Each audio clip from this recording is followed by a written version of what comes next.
Okay. Mahangin sa labas. There. Patayin natin yung electric fan. Okay.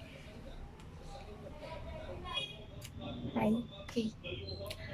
Hi guys! Okay, let's do this.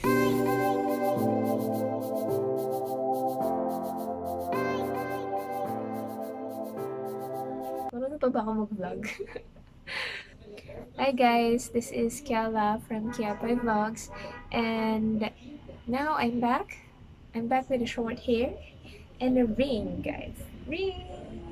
Yes! I'm married last December 28, 2019.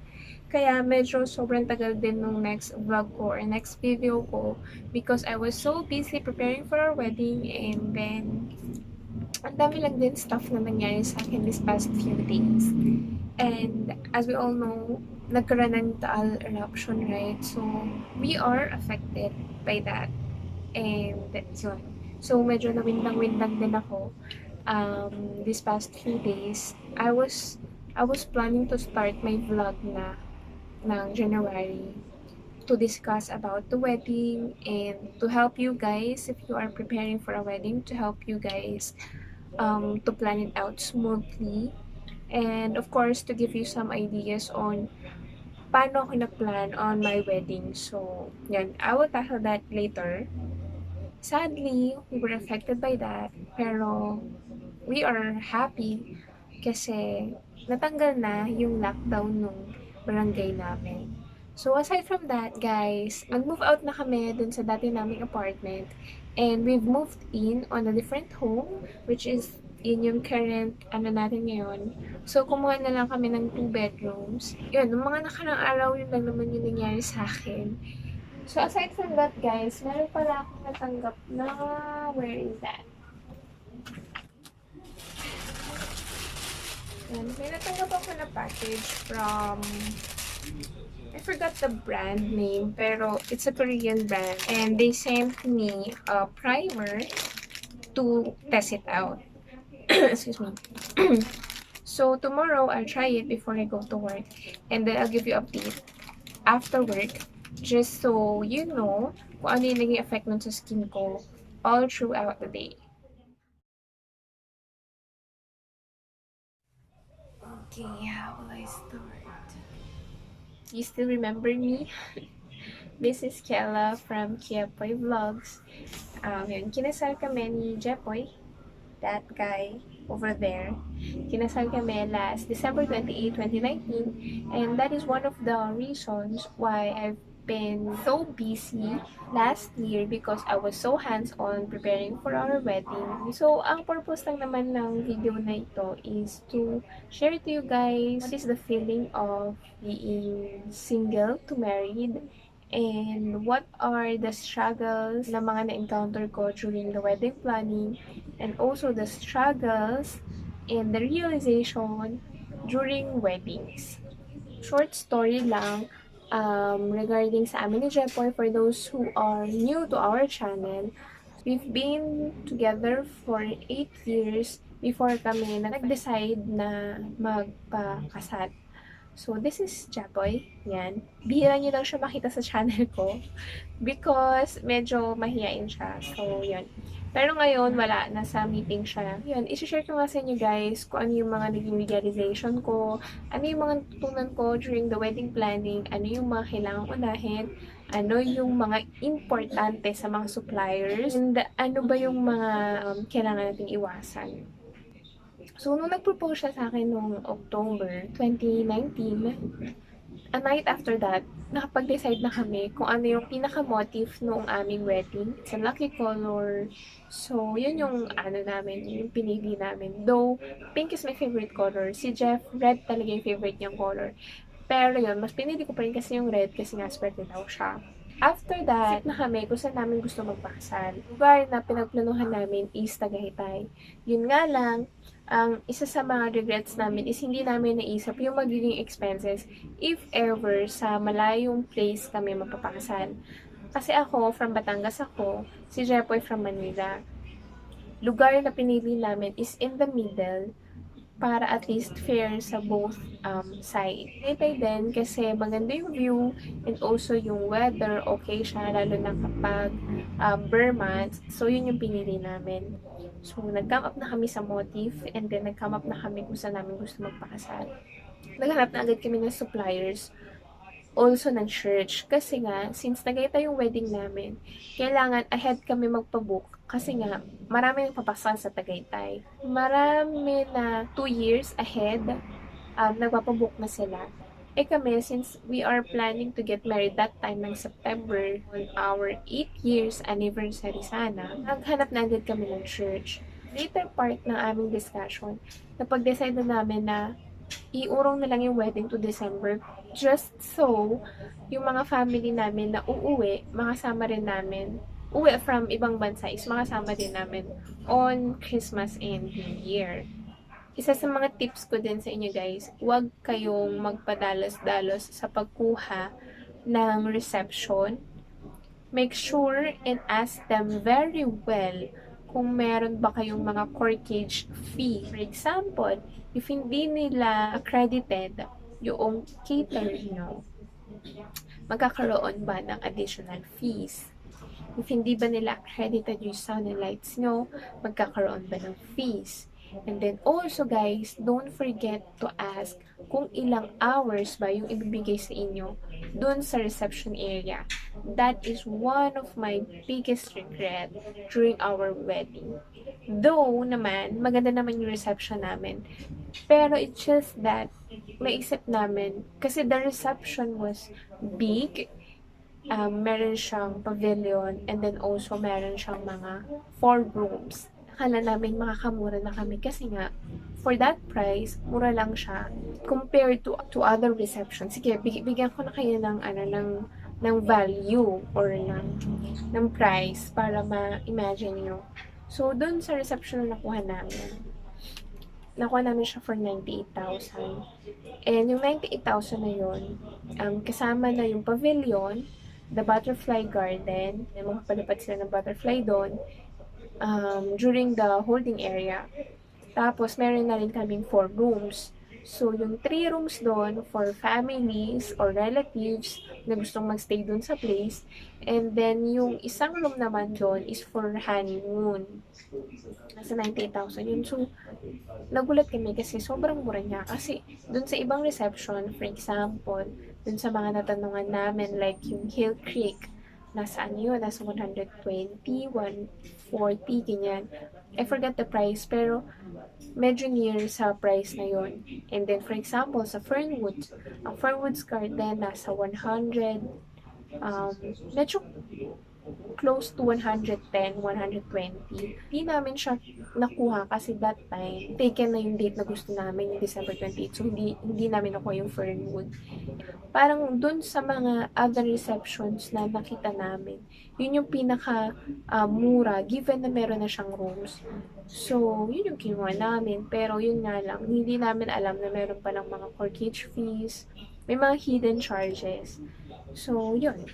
So, isa sa mga, kailangan yung alamin is yung mga hidden charges and also yung number of hours na kailangan i-spend nyo or ng cater nyo dun sa pavilion or dun sa area mismo. The cater. So, yung cater, ang kinuha namin is the Narcissus. They are so good on designing. They turned a basketball court into an amazing place na hindi mo aakalain na pwede palang maging ganun yung itsura ng basketball court. So, kaya Narcissus agad yung kinuha ko. Good thing is that nakapackage sila. So, they design the place, they cater, they provide the food, they also have the photo and video, they also have the mobile bar, the photo booth, all in package guys, all in package. Kaya lang, make sure that you know the pros and cons of having that. The reason why naman na nag all in package kami is because we wanted to contact only one supplier at least or less suppliers during our wedding. If merong may mga ayaw naman kami, for example, yung photo and video, may preferred kami photo and video, so pwede naman siyang tanggalin. Kaya lang, ang amount na tatanggalin mo sa kanya is medyo maliit lang. For example, tinanggal namin yung photo and video, ang less lang is 30,000. So, ganun. Eh, yung photo and video, magkano, di ba? Nasa 70, nasa 80, ganyan. Pero since we prefer the photo and video that we've had, so yun, tinanggal na lang namin yung photo and video. Kailangan nyo din i-take into consideration yung budget. Kailangan nyo din alamin yung budget nyo. And yun, make sure na susundin nyo yung budget nyo sa amin. Because marami kaming gustong i-invite during our wedding, lalo na yung sa family ni Jeff. Kasi medyo malaking family niya. So, medyo malaki yung inalat namin budget talaga. Just so, ma-invite namin lahat ng kailangang ma-invite na family and friends. Pinaka-importante is yung on-the-day coordinator. Kasi, isa rin sa mga na-realize ko na if ever nakukuha kayo ng on-the-day coordinator, make sure na sobrang okay sila, sobrang alam nila yung ginagawa nila. Nag-excel sila sa linyang yun. Kasi sila talaga yung magdadala ng whole wedding itself. Sila yung parang, ikaw yon, ibibigay mo sa kanila yung lahat ng ginawa mo, lahat ng pinaghandaan mo before the wedding, so that they can execute it very well during the wedding. Make sure lang na okay yung coordinator nyo. Kasi sila yung magdadala talaga ng wedding.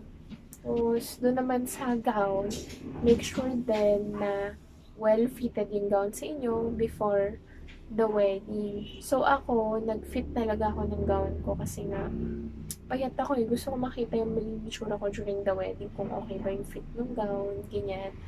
Sabi naman nila is, wag mo nagsusuot yung veil, so wala namang masamang mangyayari. For the entire wedding planning, sobrang hands-on ako. Ako yung gumagawa ng Excel, binibigay ko na lang yun sa kanila. Ito, ganito yung gusto ko, ganito yung flower na gusto ko, ganito yung hair na gusto ko, ganito yung flow. Lahat yan nakadetalyado.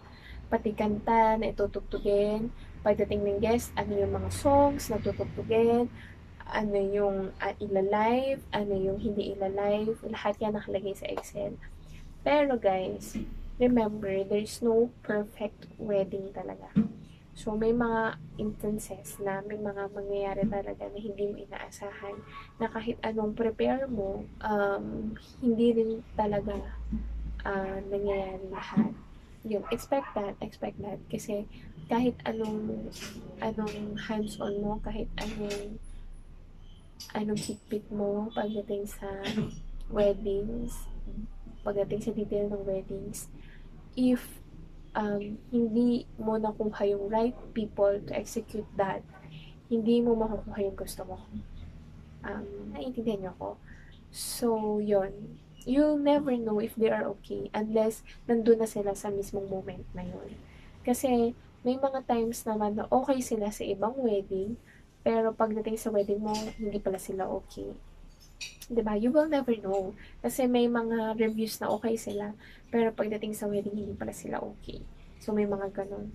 So, advice ko sa mga bride-to-be dyan is expect the unexpected talaga, guys. Expect the unexpected. Nung night before my wedding, ang daming tumatakbo sa isip ko.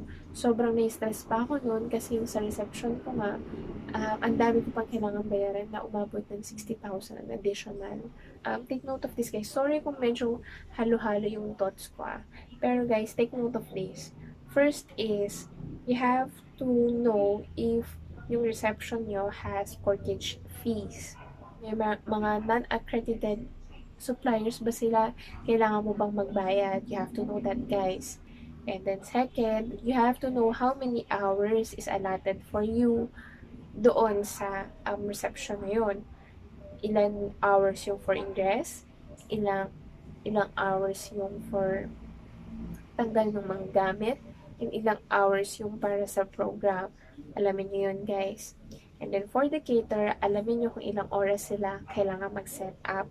ilang oras din sila magtatanggal ng mga gamit. Make sure na inline siya doon sa reception. Also guys, make sure that you will hire the best on-the-day coordinator kasi they will act as your representative during your wedding. So everything you've planned before the wedding will be executed by your on-the-day coordinator. So make sure you have the best coordinator kasi sila yung core nung event mo. Fifth, make sure then guys na meron kang allotted na relatives or friends or whom you've trusted the most, dun mabigay yung pera mo, not dun sa coordinator.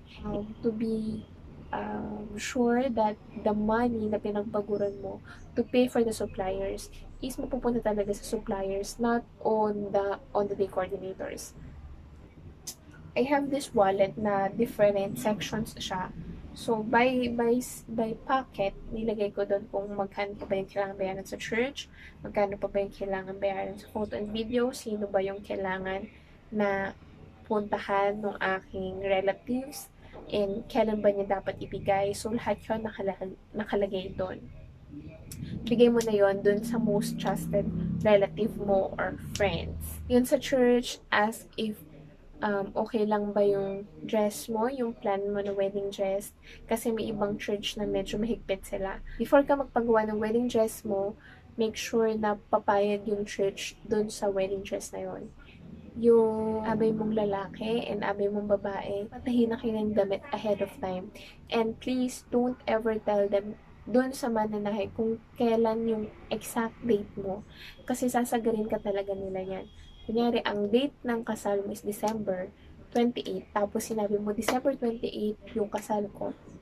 Mali, guys. Sabihin mo, November or October, para at least makuha mo na agad yung vest ahead or yung gown ahead.